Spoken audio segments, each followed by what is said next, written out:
Okay, we're back. It's been, I don't know, probably almost a year since I posted something. And, well, over the last year, a lot of things have changed. That's probably an understatement. I have tried numerous times to get a video out, but something always came up, and I only got halfway through recording before I just had to move on without finishing the video. The Bronco project is still underway. I've made progress on that. I just haven't got any filming done, but long story short, I bought this house that we're now in the basement of. I have my son that's about to be born. I started a new job or got promoted at work, rather. A ton of things changed and it took my free time away. But we're back today and I'm determined to get a video finished. Now, in front of me is a 1985 CJ7 sitting next to my 82 Scrambler. Okay. This CJ7 I just picked up a couple hours ago. I actually traded a 66 Mustang Coupe for it, and I'll post pictures of that.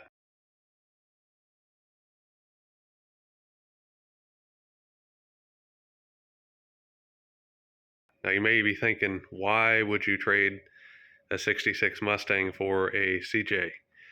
Well, the Mustang needed work that I didn't have time to finish. This was closer to being running and driving and, finished overall where I'd want the project to be, so I made a trade. When I picked this up a couple hours ago, it had a pristine hardtop on it. I mean, the nicest hardtop I've seen on a CJ7. It was so nice, I pointed it out and said, wow, that's a nice hardtop. You may notice I said there was a nice hardtop here. Well, that's because I had assumed that the previous owner had bolted it down tight. It was on there, I wiggled it, it had a couple bolts in it. I said, okay. I didn't do my due diligence and make sure that they were tight. So we made the hour-and-a-half trip back and got within, 10 minutes of home, and the bolts rattled loose, and on the interstate, the whole hardtop flew off the Jeep, and, well, you can assume what happened to it. Now, we went back and finally found it, and at first glance, wow, that looks like it survived pretty well. It did and it didn't. I'm surprised 2 pieces of glass are in perfect shape. The hatch is unscathed. Of course, you can expect some scratches on top, whatever, we could deal with that. But the bolts on this side held in. So basically, the bolts vibrated out of that side because they were just sitting in there, and I assumed they were tight. And then they didn't put the screws in the channel up front, and I was in a hurry, and again, didn't look. And that's, I really messed up. I've been doing this a long time, and I always check that, but I didn't this time. We went under an overpass. It got some air under the front, tilted, snapped the bottom off here, broke this piece of glass, and then the whole top went like a kite over and onto the shoulder. So we actually didn't know what happened. Did not hear it come off. The only reason we knew is because somebody flagged us down a couple miles down the road. If they hadn't done that, we would have finished the whole trip and not known when it came off. That's a shame. That's on me. I hate that. I'm going to have to either do some extensive fiberglass repair work on that or find a donor top, paint it up, and get back to where I was a couple hours ago. All right. Now, on to this project. What does this need? Well, it does not run. Yes, I traded my running 66 Mustang for a non-running CJ7. But the story on this goes, the owner's father-in-law, or father, I can't remember exactly, had this Jeep, and it was their project since 1991. Around there. So they've owned it for over 30 years now. He passed away. The son inherited it and was running a little rough, so they took it to a shop to get a tune-up. The shop didn't know what they were doing with an older vehicle and made things worse. They got it back months later with it not running and then asked if I wanted to trade for the Mustang. But as I'm looking this over, this has a lot of nice upgrades. Look how clean it is under here. We have a new fuel pump, new alternator, You know, aluminum valve cover, brand new carburetor. It's been gone through, and it's really nice. The paint job is, you know, an amateur one, but it looks presentable. The interior I was most excited about has the factory CJ embossed seats that are in perfect shape. We have a nice dash pad. We have the matching back seat. The tub has had some patches on it, but I'm not worried about that. This was going to clean up and make a decent driver. I have a stock set of wheels that are going to go on there and some other goodies, but first things first, it came with a bunch of parts inside. Let's dig those out, go through them. Once the Jeep is cleaned out, we'll see what's going on with the engine. Why is it not running? What did the mechanic do while he had it to take it from running poorly to not running at all? All right, let's start with this tote. A decent set of visors and looks like a set of belts. Usually you can see the year on here, but a decent set of seat belts. I'm excited about all this because even if I don't use it in this Jeep, I have the Scrambler there and a CJ7, and I can put this stuff to use in. Okay, so we even have the plates for under the floor. I'll have to look at what they did here, why these are out, but all right. Retractors. Okay. Okay, next box. We have, looks like, original headlight, a bunch of taillight covers.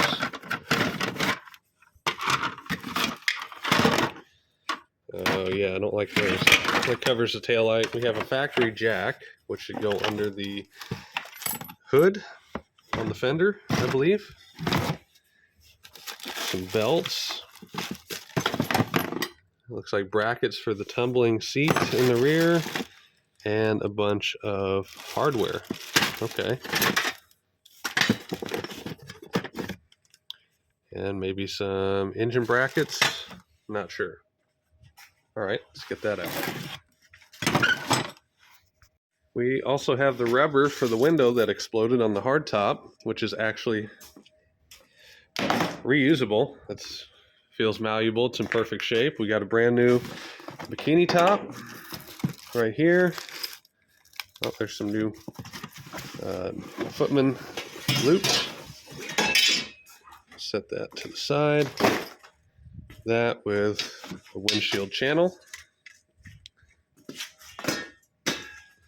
And it looks like a second top or cover of some sort. Cool. Let's see what's in here. We've got a new intake / exhaust gasket. It's been mashed. Radiator hose. Breather. Fuel lines. Support rod for the radiator. Maybe a carb rebuild gasket. Old water pump. Oh, an AMC computer. Okay, cool. Anything else good in here? Struts for the hardtop.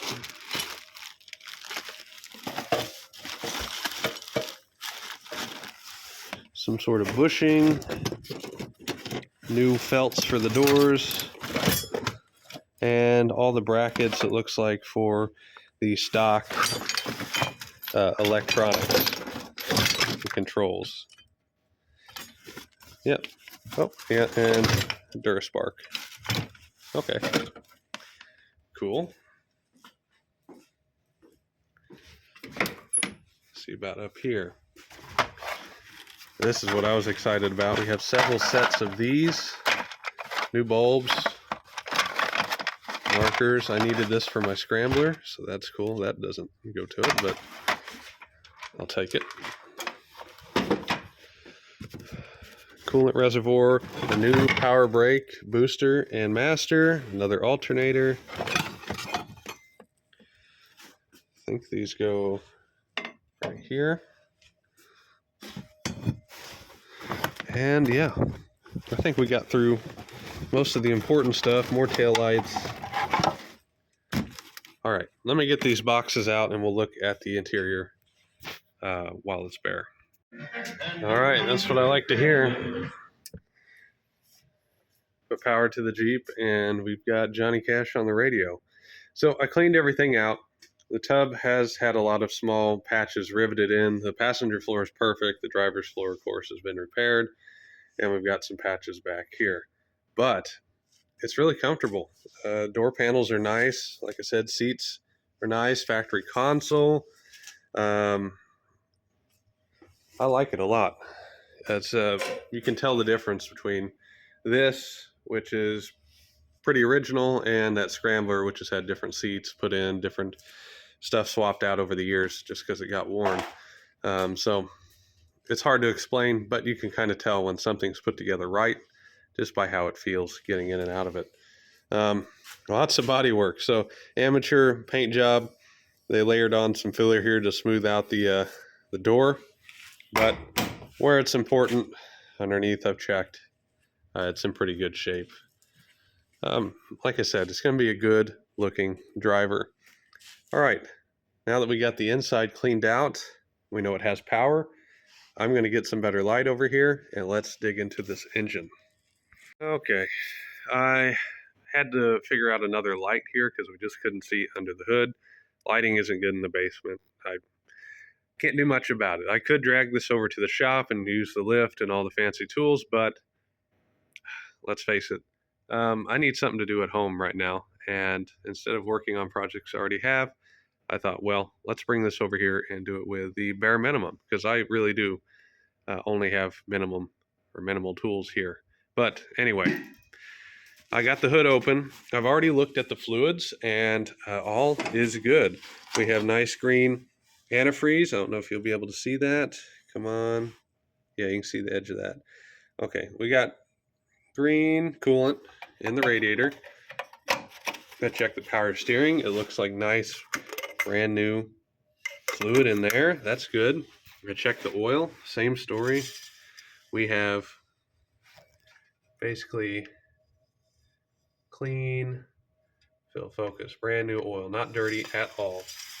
And look at this engine. It is super clean. Obviously, somebody's painted it, but I mean, everywhere I look, there's new parts. We've got a new oil pressure sender, a new coil, a new distributor, new alternator, newer starter solenoid, new battery cable, new starter with the sticker still on it.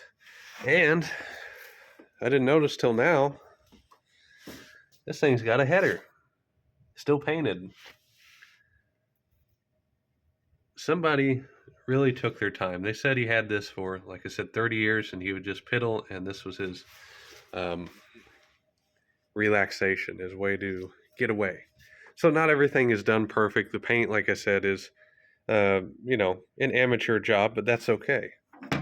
That's fine because it's a driver. We can always repaint it, but this matters more to me than the paint does, because anybody can paint a car, pay to have it painted, but when it comes down to all the little details and lining up the clamps on the line, when you see that, somebody cared, and it was probably done right. So I'm going to take a little bit more care on this than I would other vehicles and trying to get it running, because I don't know what somebody else did. Like I said, they said it ran rough. They thought it was trouble getting fuel up to the engine, and they took it to a mechanic. He had it for 5 months. They had to keep pestering him. Finally, they went and picked it up. When they got it back, this is what they saw. They saw the cap off and to the side, and all the wiring pulled out of the loom across here, and they saw that he stuck a new carburetor on it. Okay. So what does that tell us? That says that they're not sure about what they were doing. Okay, it's either a fuel problem or a spark problem. It's likely not both. So it looks like they were just throwing parts at it. They threw a carburetor at it. When that didn't fix it, okay, it must be spark, without, I don't know, verifying, or maybe it was intermittent. No idea. But it's got a new DuraSpark box down there. That doesn't mean it's good, but anyway, let's try to get in their mind. We look over here, and what do we see? Besides the wiring being out of the loom, the coil is unplugged. The cap is off. The rotor is not fully seated. I just see it drop down there and pull it back up. It was just sitting up here on top, so that wasn't in. And the coil wire is pulled off of the cap. So that tells me ignition, that we've got something going on with spark. I rolled it by hand up here with the fan, pushing down on the belt, and it rolled fine, so we don't have to worry there. That strut rod we found in the back has been removed from here, likely to get better access to work on it. That's okay. Some other things I noticed, they put this new carb on, but we've got some dry rotted little vacuum boots here. This one's cracked. That's going to be a small vacuum leak. And one of these others over here I saw has cracks as well. Okay, so we'll have to figure that out. We've got some stuff disconnected over here we'll have to look into. And yeah, but not too bad. I'm just going to be careful. I'm going to take some time to look down the carburetor, make sure nobody's dropped any hardware there. I don't want to crank this over and bend a valve or ruin this nice engine. So once I verify all that's good, I'm just going to plug everything back in over there, pull a wire off, and see if we have spark. If we don't, I might get the test light out and see if we have power over there. Or I notice we have an old DuraSpark box in the box of parts. I may plug that in and see if this new one happens to be bad. I've seen that before. We've got some things to try here. So that's what I'll do. Okay, before I go any further, I want to make sure that the engine is on TDC, on the compression stroke, before I put this plug back in. So basically, I'll make sure that I have compression by rolling the engine over with my thumb over it. When I feel air push away, I know I'm on the compression stroke. I'll then keep rotating it until I feel that piston get to the very top. Then I'll come over here and look at the rotor and see where it is pointing. It should point at the wire that is going over to the cylinder I have the spark plug out of. If that is the case, then I can be pretty confident that the timing is close enough to run, and then I can go on to verifying that it has a spark. If those two check out, then we are looking at a fuel issue. So these are really easy to turn over with just one person because the starter solenoid is right here. I can take a screwdriver and jump it and crank the engine from the outside. I don't have to worry about it starting because the coil is unhooked, the cap is off, and there's no fuel in the bowl on the carburetor. So I'm just going to go in the Jeep now and see if I can get it to turn over. I haven't tried. I want to make sure that it does that first before we move forward. So you guys sit tight and we'll see what happens.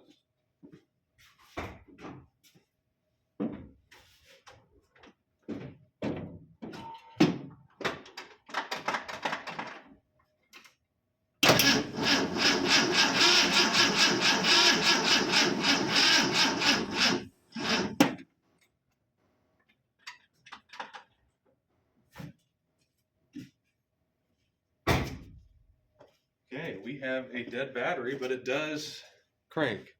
Now you do hear a little gallop in the engine there because we do have a plug out, so I expected that. But I'm going to need to get a little juice on this, a little charged up so it can turn a little faster. Then I'll just unplug this solenoid right down here, jump across it, and feel for compression. So give me a second to get this battery charged up. Okay, battery's not charged up, but it is on the charger. I think I have enough juice left to roll it over and learn what I need to learn. So I got my screwdriver here. I just unplugged the solenoid. And I'm going for the battery cable that goes right to the battery, positive side, to the strap here, which excites the solenoid. And we'll go till we feel air push my finger back. Come on, get a connection. Okay, you hear that? That's compression right there. So now I'm going to move over to the timing pointer and get that to line up with the 0 mark. Now that I know I'm roughly in the right area, I'll back it up or move it forward to that mark aligns.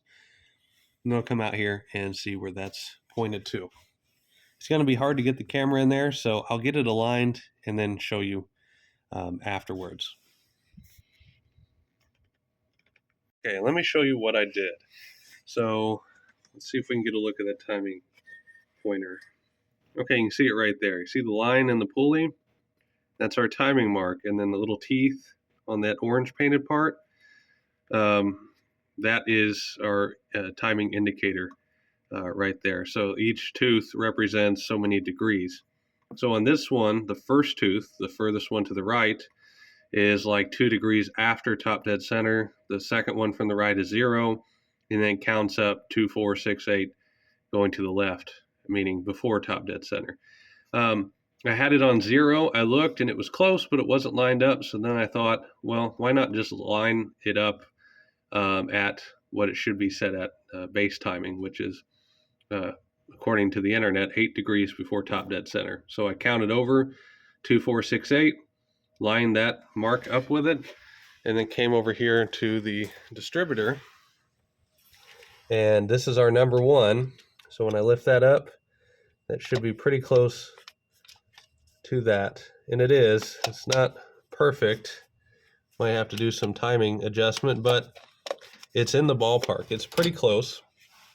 So I'm not worried about that. I think our timing is spot on. We verified that. It lines up. I'll go ahead and check the firing order just to make sure there's not a couple plug wires swapped around, but we have a starting point. Okay, we're going to try this now. I went ahead and I plugged the coil back in. I put the rotor and cap on, reconnected the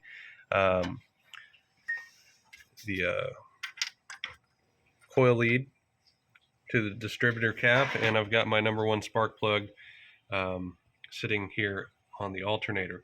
So I'm going to jump the solenoid again. I have the key on inside, and if everything's working, we should see a spark here. And if we do have a spark, we can see what kind. If we don't, then we'll start to figure out where to go from there. All right, let's see what we get.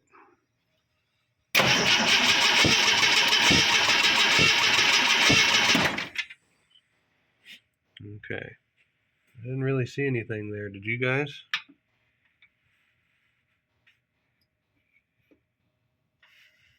Let's try one more time.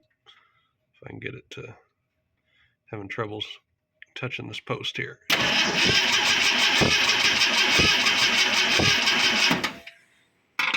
Not seeing anything, so let's start to investigate.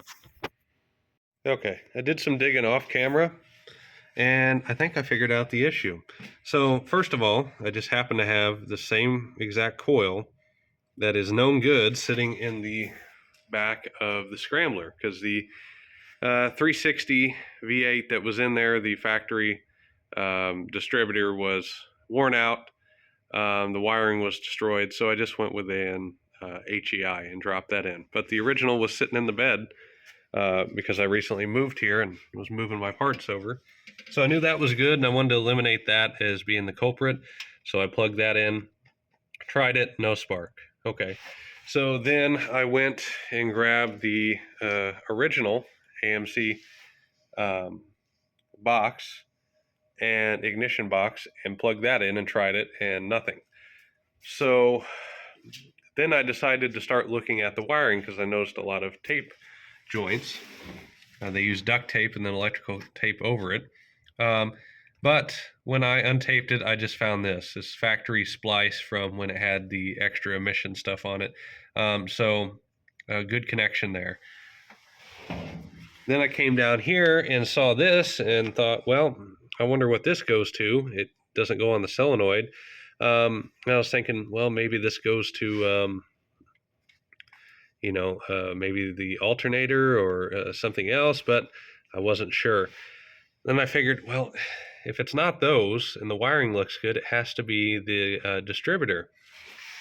And I was peeling this back, and I noticed that there was heat shrink up here, and then I saw one that was exposed, but only 2 wires. And I was like, well, I don't know, did they adapt a different sensor in there, a pickup, and it only has 2 instead of 3 wires? But I decided to pull all the shielding off anyway, and I think I found our culprit.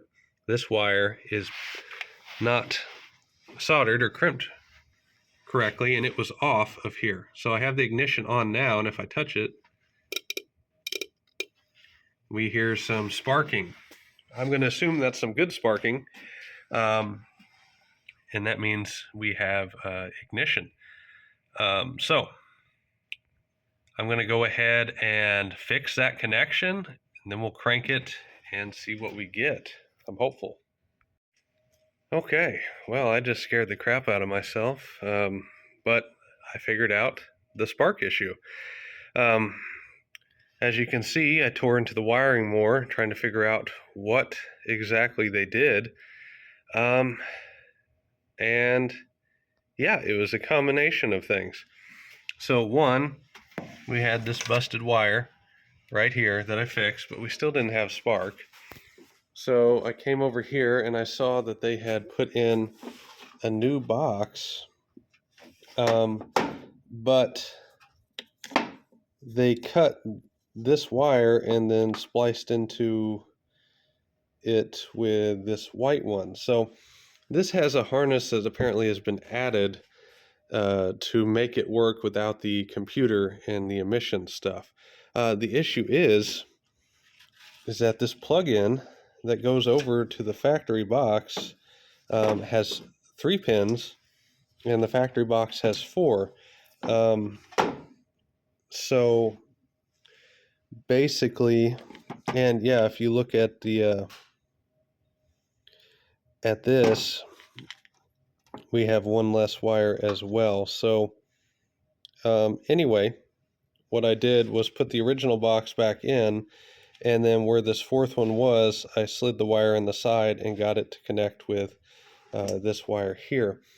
And I did that because I looked up the wiring schematic for the ignition system, and I spent some time with the multimeter probing from that end of the harness over here and making sure there was continuity through on every wire. And of course the purple didn't have any because of whatever they've done there.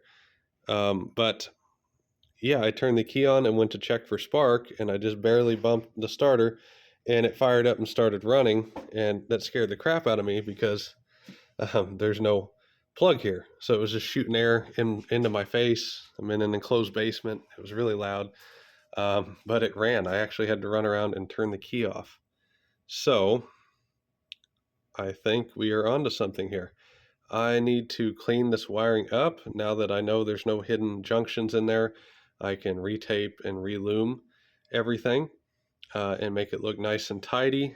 And we'll put the plug back in and let it run for a while. Okay, I just tested something real quick. I looked closer at this, and originally I thought the new box had one less wire going through here, but it turns out it doesn't. And they had it hooked up the same on the new box, but it wasn't working. And then this was sitting over there in the box with no indications of ever being spliced. So I think when they took all the emission stuff off of this, they took this off and put it in the box, and they put this new replacement in to clean up the engine bay, make it look nicer. But this failed. It no longer works. I just took this off. It has great spark. I put this in, hooked up exactly the same, no spark.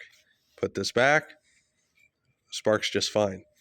So this lost spark, or probably had intermittent spark at first and was causing it to run rough, and then had no spark, and they ripped apart the whole harness because of this. And maybe it was just this, and while they're fiddling with the wire, they ripped that other one out of its socket. I don't know. But between those two issues, it now has good spark, and like I said, it fired up and idled and ran just fine, and I haven't touched anything else. So cool. We will make a more permanent fix for this. I'll figure out how to make that look prettier. But in the meantime, like I said, we can put all this back in the loom and have a nice clean engine bay to start working with. And I will throw this in the dumpster. Okay, it's the next day, and I just finally got time to get down here and work on this again. And as you can see, it looks a lot better under the hood. So I had to spend $9.09 at O'Reilly's on a roll of electrical tape and a vacuum cap assortment. So I ran out of tape, but went and got a roll, Put everything back in the loom, taped everything up. It looks a lot better. And then all the vacuum caps that were on the carburetor were dried out and cracked. They were going to cause a problem, if not now, soon. So I replaced all of those.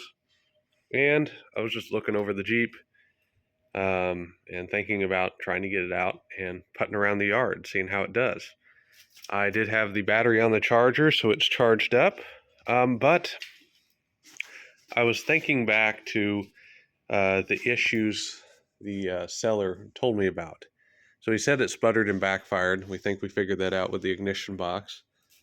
He said it had trouble with the fuel and like holding pressure in the gas tank. So he had another gas cap that he had drilled a hole in and said to try that on here. I came back here and took the cap off, and woof, there was a lot of pressure in there. And this thing hasn't been running. That's just from moving it around. So the tank clearly is not venting. So I did find the other gas cap with a hole in it. I'm going to run that for now until I can figure out the vent line, so we know we're not pulling a vacuum on the gas tank. And then up front, I remembered he said it had some wobble driving down the road, and it's not uncommon for these to have a worn out steering, but everything under there looked new. So I suspected the steering shaft. These are notorious for wearing out, but it felt tight. So I came under here, and I don't think it's the issue we're after, but it is an issue. I noticed this washer. Okay, notice how it's not mashed down flat. Okay, this should be torqued to a pretty high torque to make sure that this pitman arm doesn't come off of the steering box here. And I reached up here, and that's what I found. So imagine going down the road, that backing off, and then you lose your steering completely. You have no way to steer. So that scares me. I'm going to take a couple of minutes to go over everything on the suspension and make sure that there's nothing else like this that could potentially kill me while going down the road. So let's go ahead and take care of that.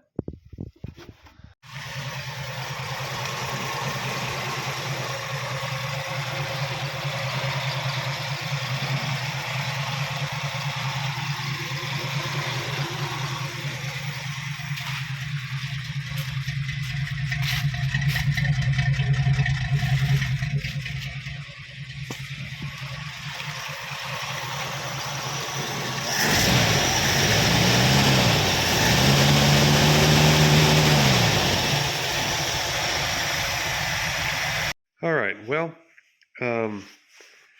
it's been probably a week since the last clip. I went ahead and got tags put on the Jeep, and we've been putting around town in it, trying to iron out some issues with it. One being it leaks some oil now, and it looks like they didn't get the oil pressure sensor, the elbow fitting for that, completely tight, so I need to take that out, clean it, reseal it, and reinstall it, because oil's running down the side of the block, getting on the drive shaft, and then just getting everywhere. It started as a drip, a couple drops after I parked it. I thought, okay, it's not big. I'll get to that here soon. But after the last time I drove it, it was just pouring oil out. So it's become a bigger issue that I need to take care of. But today, we're not focusing on that. We are focusing on the paint. Look how faded this is. This is supposed to be bright red, Sebring red, actually. And you can see what that's going to look like right here. So I quickly went over this side of the hood yesterday, and basically that's the plan for the entire Jeep. So take it from this dull chalky color to this bright red color. And all I'm using is a cheap Amazon buffer with a foam pad and some $4 clearance aisle polish, which I accidentally dropped about 10 minutes ago, and it exploded on the floor. So now I have to use this before it dries up and it's no good. So basically this thing has sat out in the sun, and the upper surfaces are the worst that have faded. So just taking care of this side of the hood brightens up the whole Jeep, even though I haven't touched this yet. But I'll go ahead and do the whole thing, and we'll come back and see what it looks like. I'm going to try to set you guys up and time lapse this ordeal.